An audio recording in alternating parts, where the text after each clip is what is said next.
নমস্কার, নিউজ 18 বাংলায় আপনাদের সকলকে স্বাগত। আপনাদের সঙ্গে রয়েছি আমি সোনিয়া। ঘড়ির কাঁটা ঠিক সন্ধ্যে 6টা, মানে সময় জেলা থেকে সরাসরি। আর শুরুতে নজর রাখতে হচ্ছে অবশ্যই মাটিগাড়ার দিকে, তার কারণ আজ থেকে 1 বছর 14 দিন আগেই ধর্ষণের ঘটনা ঘটেছিল।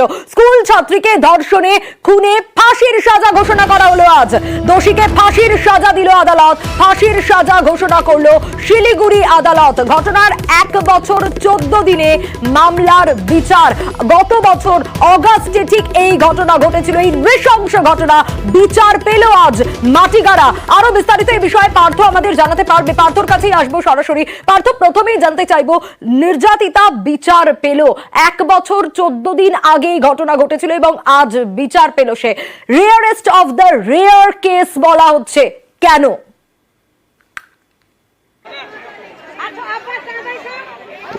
কারণ যেভাবে তাকে ধর্ষণ করা হয়েছে, প্রথম কথা হলো তাকে অপহরণ করা হয়েছিল।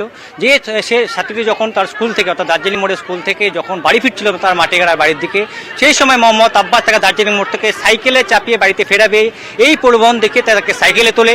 তারপর মাটিগাড়ারই একটি নির্জন জায়গায় তাকে নিয়ে যাওয়া হয় এবং সেখানে তাকে ধর্ষণ করা হয় এবং যেভাবে ধর্ষণ করা হয়েছে এবং তাতেই এই ছাত্রীটির মৃত্যু হয়েছে, এমনই কিন্তু প্রমাণ উঠে আসছে তদন্তকারীদের হাতে।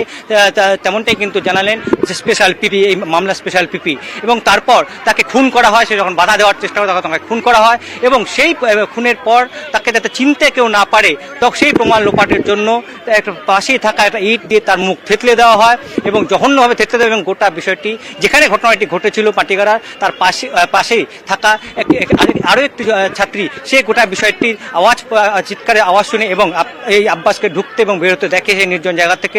সে গোটা বিষয়টি পুলিশের কাছে তুলে ধরে এবং 7খানা সিসিটিভির ফুটেজ সেটা খতিয়ে দেখে পুলিশ এবং সেখানে সাইকেল পেটালের প্যাটার্ন সেটাও ব্যবহার করা হয়। সব মিলিয়ে এমনকি ডিএনএ টেস্ট এবং ছেলেটির যে গায়ে যে রক্তের নমুনা পাওয়া যায়, সব মিলিয়ে কিন্তু এই ঘটনাটি rarest of the rare case এমনটাই কিন্তু আদালতের কাছে তুলে ধরেন স্পেশাল পিপি এই মামলার। এবং গতকাল এই মামলার গত 4 সেপ্টেম্বর এই মামলায় কিন্তু এই মোহাম্মদ আব্বাসকে দোষী সাব্যস্ত করা হয় এবং গতকাল মামলার বিচারের কথা ঘোষণা করার কথা ছিল জাজমেন্টের, কিন্তু গতকাল সেটা হেল্ড আপ রাখা হয়। আজ আদালত খুলতেই কিন্তু বিচারপতি আব্বাসকে ফাঁসির সাজা ঘোষণা করেন। স্বাভাবিকভাবেই এই নিয়ে তার নির্যাতিতার মা, তার সঙ্গে আমরা যখন কথা বলি, তিনি বলছে আমি আমার মেয়েকে হয়তো আর কোনোদিন পাবো না, কিন্তু অন্য মায়েরা কিন্তু এর বিচার পেল। আরজি কর এখনো বিচার পায়নি, কিন্তু এই আজকে আমাদের 1 বছর বেশি সময় ধরে যে আমাদের আন্দোলন এবং তিনি সেই আন্দোলনের জয় হলো। আর যাতে এরকম ঘটনা না ঘটে, কেননা এত দ্রুত সময়ের মধ্যে 1 বছর কয়েকটা দিনের মাথায় শাস্তি হলো। যত এটা লেন্দি প্রসেস হবে, যেমনটা লেন্দি প্রসেস করার চেষ্টা করা হয়েছিল অভিযোগ। এই জায়গাতেই আসবো পার্থ, একটু সঙ্গে থাকো, এই জায়গাতেই আসবো। তবে তার আগে আইনজীবী কি বলছেন শোনাবো। আমরা এই মামলায় digital evidence, electronic evidence, DNA evidence, DNA এক্সপার্টকে ডাকা টোটাল 22 জন সাক্ষীকে আমি এখানে এক্সামিন করেছি। আমি 21টা জাজমেন্ট ইন্ডিয়ান অ্যাব্রডে দিয়েছিলাম এবং তার উপর বেস করে অনারেবল কোর্ট আজকে মেনে নিলেন যে লার্নেড কোর্ট আজকে মেনে নিলেন যে হ্যাঁ, এটা rarest of the rare case. এবং তাতে যে 3টে সেকশন, তার মধ্যে 2টো সেকশন আর একটা সেকশনের প্রয়োজনীয়তা ছিল না, তাই জন্য 302 ইন্ডিয়ান পেনাল কোর্টে এবং সেকশন 6 অফ পক্সো অ্যাক্টে ওকে ডেথ সেন্টেন্স দেওয়া হলো। আর কিডন্যাপিংয়ের জন্য সেকশন 7 বছরের সাজা দেওয়া হলো এবং 10 লক্ষ টাকা ভিকটিম কম্পেনসেশন স্কিমে ওর বাড়ির লোককে দেওয়ার জন্য যেটা আইনে আছে সেটা প্রপোজ করা হলো। আপনাদের শোনালাম, আবারও পার্থর কাছে যাব। পার্থ, যে প্রশ্নটা স্বাভাবিকভাবেই থেকে যাচ্ছে, একদিকে তো rarest of the rare case বলা হচ্ছে, আর তারই পাশাপাশি এই যে গতি প্রকৃতি তদন্তের, তুমি বলছিলে যে মাঝে মাঝে বাধার সম্মুখীনের কথা, সরকারি আইনজীবীকে এতটা লেন্দি প্রসেস হলো কেন? কি কি বাধার সম্মুখীন হতে হয়েছিল?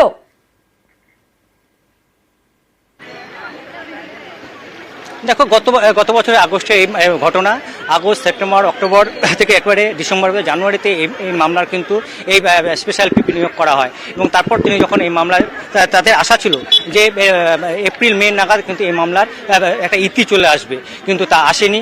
কেননা যে আব্বাসের যে আইনজীবী, তারা এই মামলাটি দ্রুত কেন নিষ্পত্তি হচ্ছে সেই মামলাটিকে টেনে নিয়ে যায় শিলিগুড়ির এই সেশন কোর্ট থেকে জলপাইগুড়িতে হাইকোর্টের সার্কিট বেঞ্চ। গেছে, কিন্তু সেখানে এই মামলা বেশি দিন টেকেনি, আবারও ফিরে আসে। এর জন্য কিন্তু বেশ কয়েক মাস, 2 থেকে 3 মাস কিন্তু সময় বেশি লাগলো, এমনটাই কিন্তু স্পেশাল দাবি করছেন যে যদি না মামলাটি যদি হাইকোর্টে না যেত তাহলে আরও 2-3 মাস আগে বিচার পেত মাটিগাড়া। স্বাভাবিকভাবেই গত 4 সেপ্টেম্বর শিলিগুড়িতে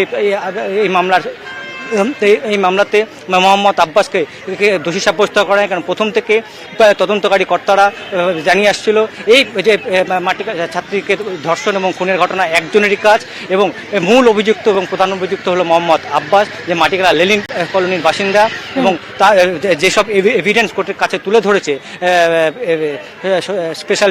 স্পেশাল পিপি এবং নির্যাতিতার আইনজীবীরা, এবং সেক্ষেত্রে কিন্তু যে 6টি ধারায় তাকে দোষী সাব্যস্ত করা হয় তার মধ্যে অন্তত 3টি ধারাতে কিন্তু ফাঁসি হতে পারে, এমনটাই কিন্তু জানা গিয়েছিল। এবং শেষ পর্যন্ত আজ আদালত খুলতেই বিচারপতি 2টি ধারা, একটা 302 এবং পস্কো আইনে এই মোহাম্মদ আব্বাসকে কিন্তু ফাঁসির সাজা ঘোষণা করেছে। স্বাভাবিকভাবেই একদিকে যেমন নির্যাতিতার পরিবার, অন্যদিকে এই নির্যাতিতার সুবিচার চেয়ে গত 1 বছরের বেশি সময় ধরে যারা পথে নেমেছিল justice for Abhaya coordination committee, তারাও কিন্তু আমরা দেখেছি যেদিনই এই মামলা হয়েছে তারা আদালতে এসে কিন্তু ধর্নায় বসতো, আজও তার উন্নতা হয়নি। সকাল থেকেই তারা বসেছিল কখন এই মামলার শুনানি হবে। 4:30 কিছুটা পরেই কিন্তু মামলার শুনানি হয়, সরকারি স্পেশাল পিপি এসে পৌঁছন 4:35-37 নাগাদ, এবং তারপরেই কিন্তু মামলার শুনানি হয় এবং মিনিট কয়েকের মধ্যেই রায় দেন বিচারপতি। এবং তাতেই বেশ কিন্তু তারা স্বস্তি, এই স্বস্তি শুধু আজকে মাটিগাড়ার জন্য না, এই স্বস্তি কিন্তু গোটা রাজ্যের, গোটা দেশের, যাতে এই ঘটনা আর না ঘটে, যত দ্রুত এই ঘটনা আর না ঘটে। বেশ পার্থ, এবং ছবিটা দেখাবো উল্লাসের ছবি, কারণ এতদিন পর বিচার পেয়েছে মাটিগাড়া, সেই ছবি আপনাদের দেখাবো। তবে তার আগে বেশ কিছু বক্তব্য শোনাবো। দেখুন, আমরা এই ট্রায়ালটা শুরু করেছিলাম জানুয়ারি মাসের মাঝামাঝি সময় থেকে। আমার কেরিয়ারে আমি এরকম নৃশংস রেপ দেখিনি। তার হাইমেন কমপ্লিটলি র্যাপচার হয়েছে, টিয়ার্ড হয়েছে, যেটা আমাদের মেডিকেল এভিডেন্সে উঠে এসছে। অনেকগুলো কারণ ছিল, তার মধ্যে একটা কারণ ছিল ডিফেন্স, যারা আমার উল্টো দিকে আছে তারা হঠাৎ করে অনারেবল হাইকোর্টে একটা পিটিশন ফাইল করলো যে মামলা এত তাড়াতাড়ি কেন হচ্ছে। তো যাই হোক, এগুলো আলটিমেটলি অনারেবল হাইকোর্ট এটা এন্টারটেন করেনি, কিন্তু আমাদের ওখানে 2-3 মাস নষ্ট হলো। 8 মাসের মধ্যে আমাদের গোটা মামলাটা শেষ হলো। আইনজীবীর বক্তব্য শোনালাম কিভাবে মামলা দীর্ঘায়িত হয়েছিল, আর সেই জায়গা থেকে আজকের এই ছবিটা উল্লাসের ছবি, যেখানে দোষীকে ফাঁসির সাজা দিয়েছে আদালত, এবং ছাত্রীকে খুন ধর্ষণের ঘটনা 1 বছর 14 দিন আগের এই ঘটনায় আজ বিচার পেল মাটিগাড়া। আমি এইটাই বলবো, আমি ন্যায়ের উপরে ভরসা করছিলাম, न्याय पाइसी। थोड़ी देर के मजा के लिए किसी का घर उजाड़ दिया, ऐसा का हैंग नहीं तो क्या होना चाहिए। इस सभी रेपिस मर्डर भी नहीं हो, रेपिस सिर्फ शुद्ध रेप करने जो करेगा ना उसका भी हैंग हो।